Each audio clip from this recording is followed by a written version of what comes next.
Bonjour YouTube, je suis Sébastien et aujourd'hui on va regarder comment faire une sécurité supplémentaire pour compliquer les frictions du portail. Le principe est très simple, on va construire cette petite barre fixée sur le volet qui s'ouvre avec la serrure afin d'empêcher éventuellement quelqu'un de lever le verrou qui tient le deuxième volet dans le sol et donc d'essayer de forcer le portail en appuyant dessus. Il aurait été plus simple de faire ça si le verrou dans le sol avait été plus proche de la jonction des deux portails, mais étant donné que c'est un portail 2 tiers 1 tiers, la position du verrou a été dictée par la position de la pierre de seuil centrale de l'ancien portail qu'il fallait conserver. Comme vous allez pouvoir le voir, j'ai réalisé ça à partir de chutes d'acier qui traînaient, pas besoin de faire très compliqué. Le système est parfaitement efficace bien que ce ne soit pas de l'acier très épais. J'ai donc découpé une barre de la bonne longueur et puis fabriqué les deux goussets en faisant des découpes à 45 degrés sur le bout de la chute.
L'assemblage fut quelque peu laborieux, n'ayant pas vraiment d'étau ou de méthode pour bien tenir les pièces en place, mais au final, en les tenant à la main pour le temps de les plaquer, ça se fait très bien. J'ai simplement utilisé une chute d'acier pour aligner des goussets comme ils le seront contre le portail.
J'ai simplement utilisé des chutes de découpe pour fermer les ouvertures du tube ainsi que l'extrémité là où j'ai découpé pour que la barre de fermeture du portail soit entièrement prisonnière quand celui-ci est fermé.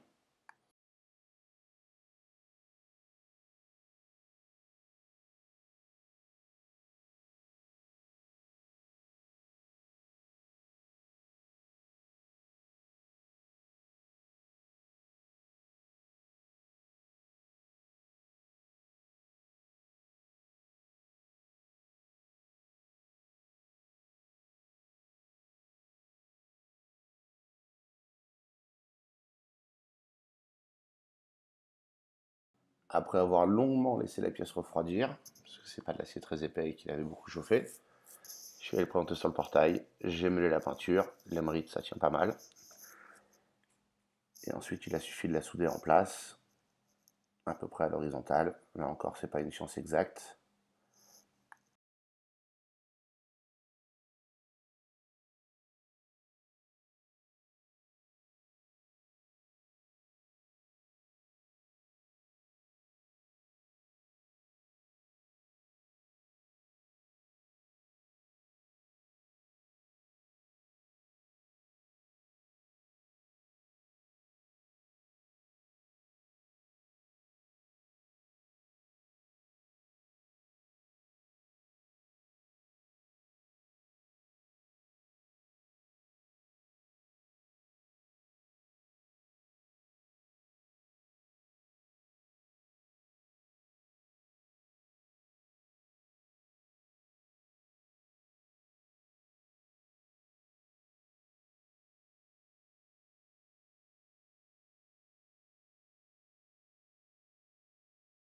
Je n'ai laissé que peu d'espace au-dessus de la poignée de fermeture, histoire qu'elle ne bloque pas si jamais le métal devait un tout petit peu se dilater ou s'il y avait un caillou au fond du trou dans lequel elle s'enfonce. Et une fois pointée en place, il ne reste plus qu'à souder, et c'est soudé au no-gaz évidemment sur le MIG, qui comme vous pouvez le voir fait beaucoup plus de fumée et d'éclat lorsque l'on soude. Évidemment c'est en extérieur, il y avait évidemment aussi un peu de vent comme on peut le voir, donc c'est pas non plus idéal comme condition.